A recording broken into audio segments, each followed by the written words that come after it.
Welcome, Daniel, to Metallarian Pages. It's a great pleasure to talk with you about weather systems, this new album, and more things related to the metal world. So we are starting by asking, so how are you? How are you today? And how is the band, the weather systems, doing during the last couple of years? Everything's fine. It's a good day today. We're celebrating a new family member. A baby was born today in the family, so we're celebrating that. And yeah, the album is coming out in September, and the response so far has been great. And I really like the record label. I'm very impressed with Mascot label, and the band love the album, and very happy to be part of it. So. Everything's okay. We're doing a new lyric video soon, and I have to tell you, it looks amazing. I've only seen 30 seconds of it, but when I considered, I gave them a huge video idea that I made up in Costa Coffee, and I thought it would be impossible to make this into a real video, and they've done it. So it's really something. So that's coming out soon, and that's a 9-minute heavy kind of progressive song in 5 parts. That's coming out, and I'm looking forward to seeing what the reaction is to that. And then after that, Untouchable 3 comes out on the same day as the album release, I think. So there's going to be 3 lyric videos. We've had 1, there's 2 more. And yeah, it's good. I mean, obviously we have a good record label and we have a manager, and since those things have been put in place, I feel much better. So that's okay. So interesting to know. So talking about from this new album, when did you start writing songs for this new album? And all songs new, or do you rescue any compositions that were left for the previous band? I think 80% of the album was written for Anathema. And when Anathema broke up, I decided to just keep the album we were going to make and just add a couple of new songs. So Untouchable Part 3 was written after the album, and but all the other songs were written before that. But they were finished afterwards, so you can say that 80% of this would have been Anathema record, and and 20% is new. But it just seemed like the most logical thing to do was to make an album, because I already had one ready. So that's what we did. And I think it's the most kind of complete album since probably Weather Systems. I mean, all the lyrics are just right, and the musical arrangement is just right, and the production is just right. So it's like it's complete. There's no real mistakes on it, and there's no bad songs on it. There's no average songs on it, I think. So as far as the album we could make, it's the best we could make. Okay. So I've been hearing this ocean without shore for more than 4 days now. Always this band, always your sound has a very diverse sounds, textures, layers. That's common in your way to compose these kind of things. So what sounds can we expect on this new album? Are there any sonic elements? Has the way of your composition and recording songs changed much over time? No, the only difference was that I didn't have John and Vincent there with me. And so there was no musical disagreement in the studio. I'm not saying it's better that way. I love John and Vincent, and I miss them, and I will always love them, and I will always miss them. But so it wasn't as much fun in that regard, but it was easy to make because it was mainly me and the producer, Tony Dugan. We were going through everything together as a partnership, together with Daniel Cardoso, who was producing Soraya Silva in Portugal and sending us the files that he'd mixed and compiled. because Daniel is a producer as well. So he produced Soraya and did a great job. They both did a great job. So we would be in Glasgow making the record, and we'd get files from Portugal over the internet with Soraya's vocals on it, and they sounded really, really great. And I do know that when Soraya heard the final album, she was very moved and very emotional about it. She thinks it's beautiful. So I'm very happy about that. And but yeah, this process was different because it was more about me and the producer as opposed to me, John, and Vincent and the producer.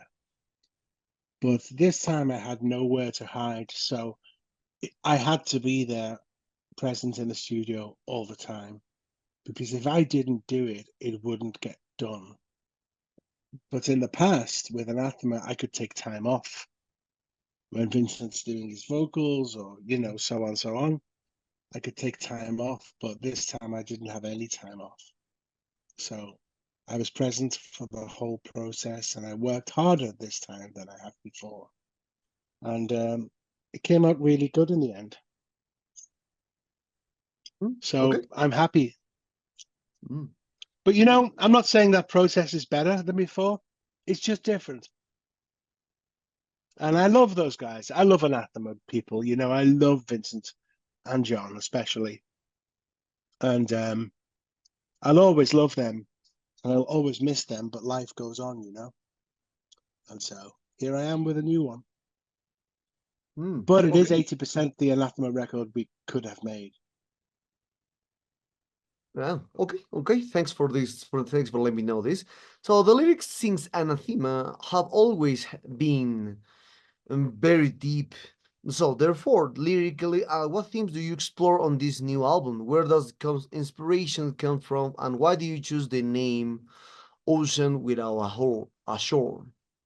Well, I'll answer the first one. The lyrics are kind of coming from a spiritual place, and there's no negativity on this record. There is sadness and loss, and there is yearning, but there's no negativity, there's no judgment, there's no bitterness. It's a spiritual album, and I'm proud of that. The title, I got the idea because the song was called Ocean Without a Shore, and I got that idea from Bill Viola, who's a very famous artist, a brilliant artist who did an art exhibition called Ocean Without a Shore, and it's really fantastic. You can look it up on YouTube, Bill Viola, Ocean Without a Shore. And I did a song that had this title, and then I thought I should write to Bill Viola and ask him if I can use that name, and he said, you're free to use it because I didn't invent this name, it came from somewhere else. So that was an instant decision. Okay, I'm going to use that title. What does it mean? Well, I'd rather the listener make up their own meaning to it. But to me, it's about love and the spirit world. But that, that's not something I ask others to believe in. It's just something that I've experienced. And I don't ask others to believe in that. They make their own impression of what it means. But like, for example, if you think about like how much I love my daughter, it's like, it's endless, There's Well, no end. There's no end to how much I love my daughter. If you have children, it's the same. And I think it's something like that. It's something like universal, eternal love is really what I'm writing about. okay. Okay. Interesting to know. So, as a fan of your career, it is completely normal that one always tries to find details between Weather System as a band and as an album, because the name of the same is from the album from Anathema. So Mm-hmm. and there are details like the cover art, for example. There is something like you try to bring back this, well, this that like the photography Yeah, with a lot of these kind of things. So yeah, perhaps in some way the cover art is like the second part of the first album of the Weather Systems. yeah, yeah. Yeah, it's a bit like a sequel. It's almost like a sequel to that album. Um, that album is the DNA of this band. The Anathema album, Weather System, is the beginning of the DNA of Anathema, of Weather Systems as we are now. Now we will expand and do other things, but our basic DNA is in that record and in the songs that I wrote for that record, like Untouchable Part 1, Untouchable Part 2, Internal Landscapes, the beginning and the end. You know, I wrote 90% of the Weather Systems album. And I suppose um, that's the beginning of this band. So this band is not Anathema, but it is definitely the cousin of Anathema, if you can see it that way. I look at it like if Anathema was Game of Thrones, then this is House of the Dragon. Well, So it's a okay. continuation of the same universe, Mm. but a Interesting. different, yeah, but a new story, but the same world. Interesting to know. So now, how do you feel the fan reception to the single has been so far? So to promote these new albums, such a Do Angels single like Rain? How do you Well, usually choose the singles? No. well, the record label chose the single. They identified that song as the first one to go out. Um, it did very well. It was released on all platforms, and it even on one platform on YouTube, it did 100,000 views in 1 week. But that's pretty healthy for a new band. And it's on Spotify playlists and stuff. So the reaction has been good. Yeah. I mean, I know it's a good song and I know it sounds good, so it's up to the other people. It's up to the fans what they think of it. I can't tell them what to think.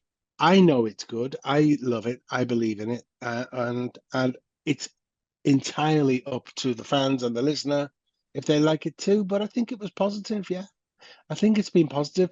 I'm quite interested to see how Synesthesia will do because I've never done a song like that before. It's super heavy, it's progressive, it's 9 minutes long. Yeah. I've never done a song like that before, and that will be an interesting time to see how that develops, what people think of that. Because I obviously think it's good. I think it will have some success. Um, and it will be interesting to see how it does, really. And it's all a new project, so but we have my legacy with Anathema as kind of a springboard for this music. So we're not starting from nowhere. We have a springboard, which is the DNA of Anathema and Weather Systems. So, I have three singers, a female singer who's amazing, really amazing singer. And, I'm sure people will miss the old band, but the music on this album is undeniable.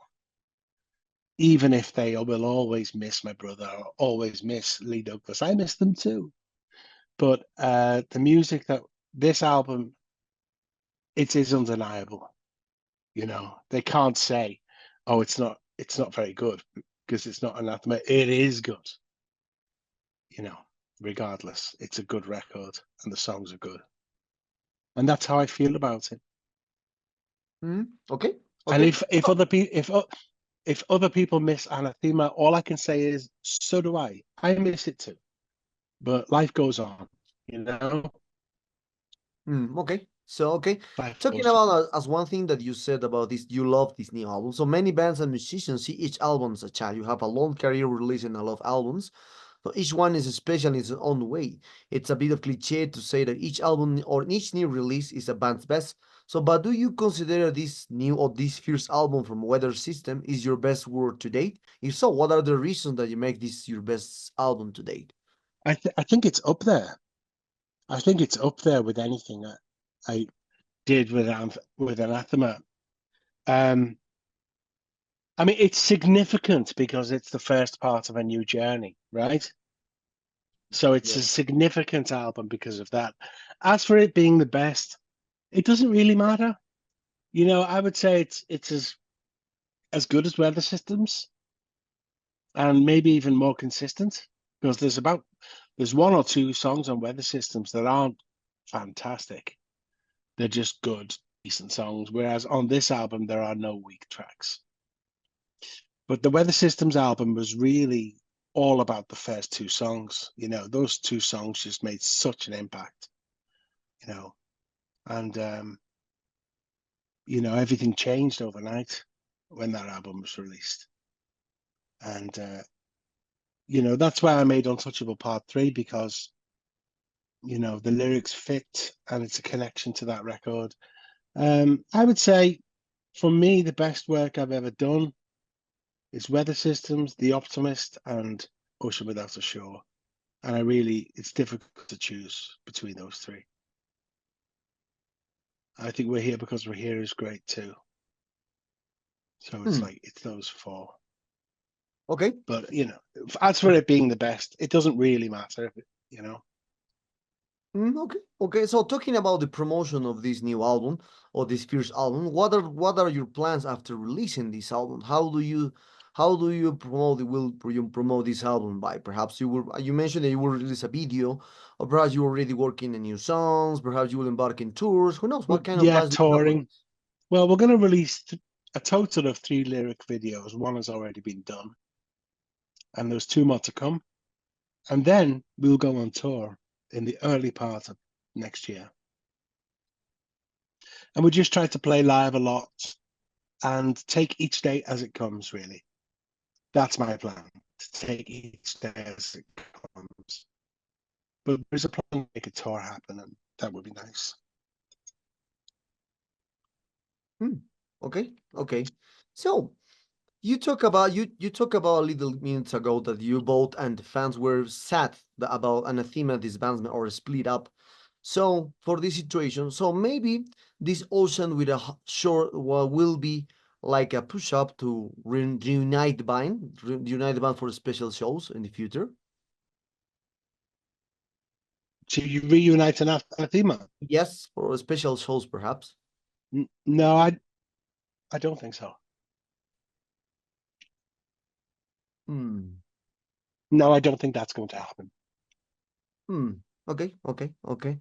So now talking about now the impact that this album will have because as you can see, there's a lot of people trying to relate a lot of things with the Weather System album, music, your old band. So for you, did you feel any kind of pressure that the people expecting, like a new work from you?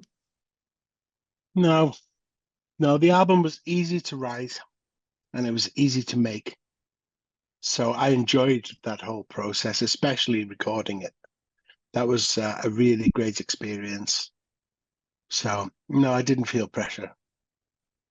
You know, music is easy for me. Life is difficult, but music is easy. You know, it comes very naturally to me. So it wasn't difficult to make. Mm. Okay, okay. So talking about now different kind of things in the world, as you can see. Many people try to relate your music with progressive. So Yeah. fans, critics say that this is progressive. Other people say that is rock. So usually it's the labels for the people, for the fans, for the press, etc. So how do you see these kind of things of the labels, and also how do you describe your sound yourself, especially in this first album? I don't know. I haven't really tried to do that. On SoundCloud, you can select the genre of the song that you put out. And usually I select alternative rock. So I suppose that's what I would call it. But it's emotional. It's got some progressive elements. But really, the progressive thing is just about reaching an audience. You know, I don't think our sound is very prog rock. But synesthesia is prog rock Yeah. because, well, post prog metal, whatever. But then you've got songs like Untouchable 3, which is 2 melodies, you know, and you've got songs like um, Still Lake, which is kind of just one riff cycling with lots of layers building on top.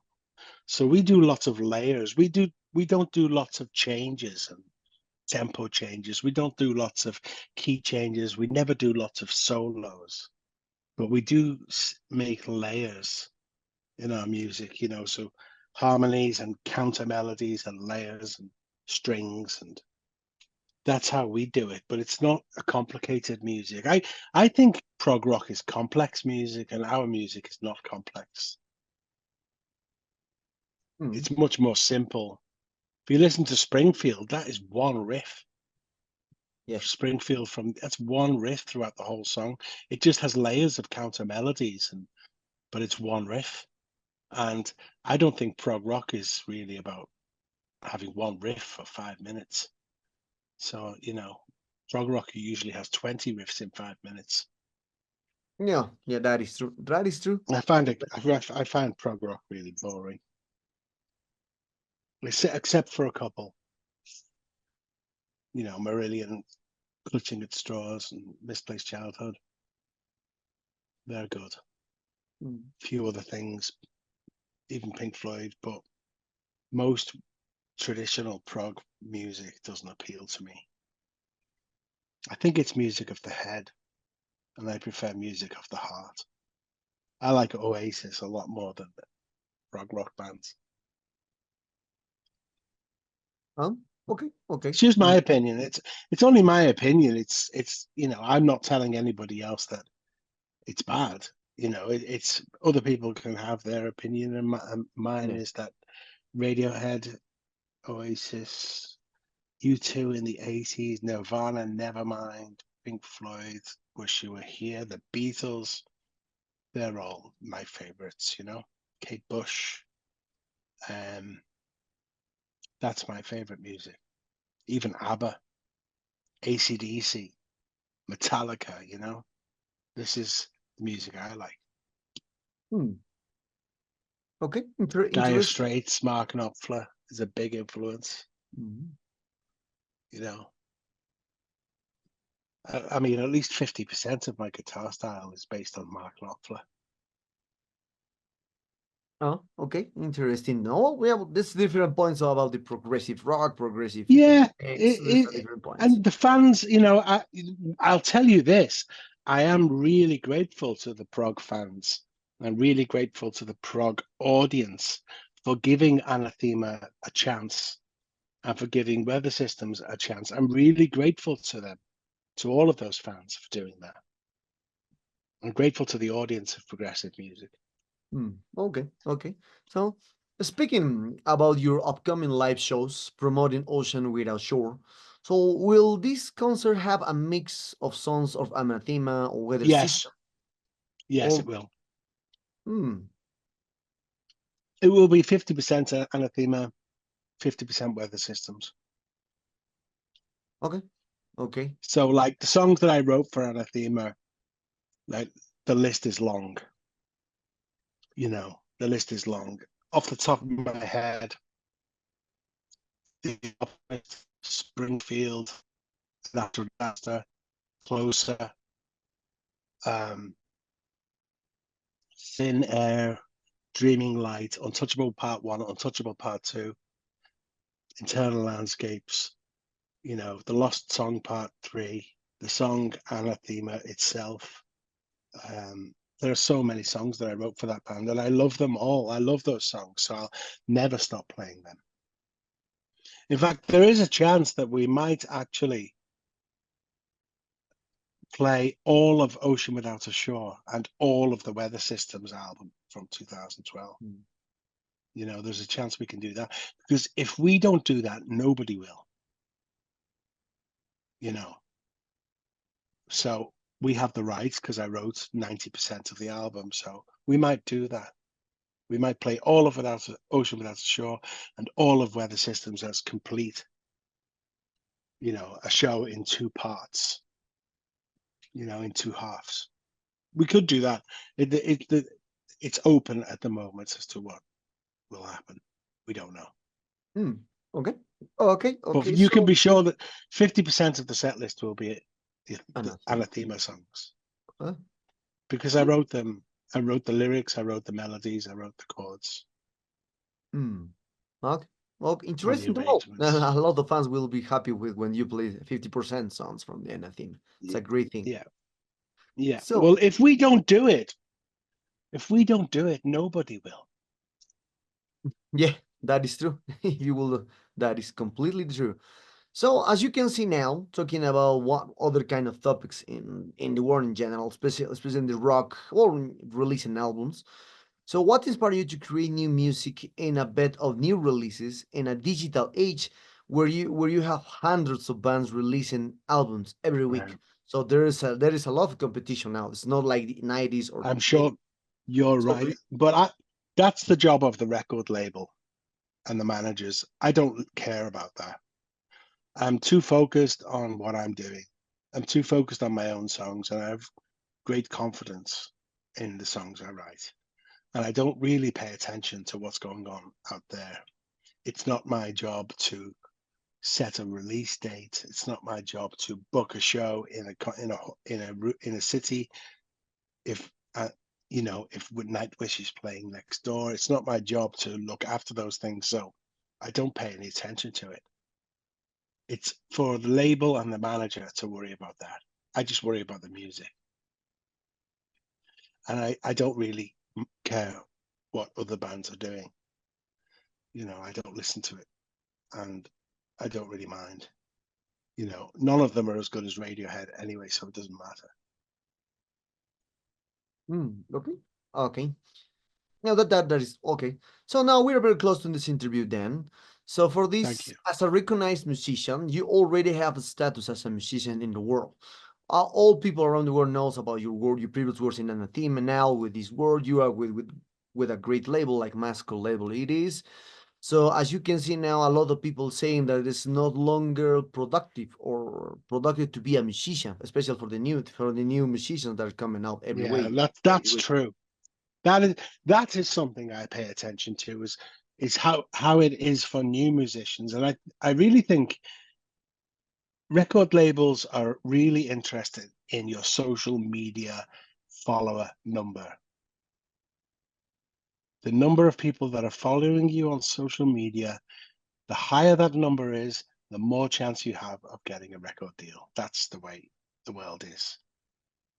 And I do feel, in a way, it's good for new music people because they can, like, for example, YouTube is full of fantastic female guitar players. And I subscribe to a few of them. Sophie Burrell from the UK, Grace Bowers in America. Grace Bowers is 17 years old and she has a vibrato as good as BB King, you know? It's like, and they're using social media to be noticed, and that's great. And it's thanks to YouTube that I know about them. So it's a good thing in a way, and it can be used as a strength. But that's something I leave to the record label. I don't think about it. I don't think about how to promote. I don't think about where to promote. I don't use social media ever, so it doesn't really make any difference to me. Hmm. But I do follow new musicians on YouTube, and some of them are really great, Some of them are really great, and it's thanks to social media that they get noticed. But to get a really good record deal, it just depends so much on how many followers you have. I think that's how things have changed. It's changed. Okay. Okay. Well, But that the is the true. world is always changing, Hmm. and Yeah. you cannot reverse it. It's happened. There are loads of areas where I think social media has not been very good for music. And no, sorry, let me start again. Mhm. There are loads of reasons that social media hasn't been very good for the world, but I don't think it's very bad for music. I think for music it can be quite a beautiful thing. But social media generally, it's not a very nice influence on the world. Hmm. Okay. Okay. That is true. And one of the last questions to finalize this interview, as you can see, one of the best players from a well-known band like Exodus say that the music industry is dead now because there's people no buying records. The people just listen the music in the digital Yes, platform. but yes, true. But live concert attendance are higher than ever. And there are more guitars being sold today than ever in the history of the world. So it's not dead. It's just different. Yeah. If you look at the live shows, there's loads of people there because you can't download the experience of being at a show. You can't download that. Yeah, that is You have correct. to go. You have to go to experience it. And people are attending concerts in record numbers. And apparently, there's more guitars being sold this year and last year than ever in the history of music. So it's not dead. It's just different. Yeah, that is true. Completely Yeah, true. that's how I see it. But I want to be optimistic. I Eh, want to be an optimist. So, and one thing that as you can see, that is threat a lot of musicians, especially from the old era, because you start to hear the music with albums, EPs, well, Yeah, alone yeah, plays. That's normally, but now, as you can see, yeah, thanks to the digital platforms, the music is for the music spread just by singles. We return them back on the 40s, yeah, 50s, that music spread at yeah, that time yeah, with that yeah. singles. So for you, why do you bet in a full album in an era that the people had less of attention for an album and just hear singles? Well, maybe people do, but Anathema fans are not like that. Anathema fans are very attached to the emotional world of the music, and it means a lot to them. Anathema never had casual fans, Anathema never had fans who just liked two songs. They were really invested because the music was so emotional, and it helped them. The emotion in the music helped them in their lives. So they like albums. The Anathema fans like albums, and anyway. That's how I know how to do it. The only thing I know how to do is make albums. But you can always we are releasing 3 singles from this record, and people can listen to it that way. And if they like the singles, they might download the album, and if they like the album, they might go to the gig. And if they go to the gig, they might buy a T-shirt. It's just the way it is. I'm not complaining. Okay, okay. Well, then we come to the sad moment of this interview. I hope you enjoyed this interview as I It did. did. I did. It was a very good one. Thank you. Your questions were great. No, thank you very much for your words. This new album is a great one. It's a Do you tremendous album. like it? Yeah, I hear completely. I hear completely before to do this interview because well, What do you usually, think? well, for me, it's a different way from the Weather Systems album that you did. It's very different. Yeah. Like the second part that you mentioned early, but yes, it's I really connected with that album. I try to usually as a fan, I try to connect dots. Well, That's if you want a good thing to connect is put on the playlist Untouchable 1, 2, and 3 and listen to that okay. because no, number 2 and 3 goes right into each other. It's the same key. So you can actually listen to 1, 2, and 3, Untouchable 1, 2, and 3, even though number 3 is 10 years later. It Oh yeah. sounds like it could be the same. Oh yeah. So Yeah. you Yeah. should you should try that in your computer. Put them in order in your playlist and listen to Oh, it. okay, thanks for this advice, and I will do that because I love your first the first all of the Fernanda theme and this new Yeah. one. So maybe you have something to add to your Latin fans and Metallitum followers. Well, I love Spain and I love Hispanic culture, and I can't wait to visit you. Also, I'm going to be appearing on Amazon Prime in Spain in a horror show called Dime tu nombre, and I'm in the final episode. And they used 2 songs from Weather Systems and Anathema for the soundtrack, and I'm in the final episode singing, and that's coming out soon. So look out for that on Amazon Prime in Spain. Dime tu nombre. It's a horror story.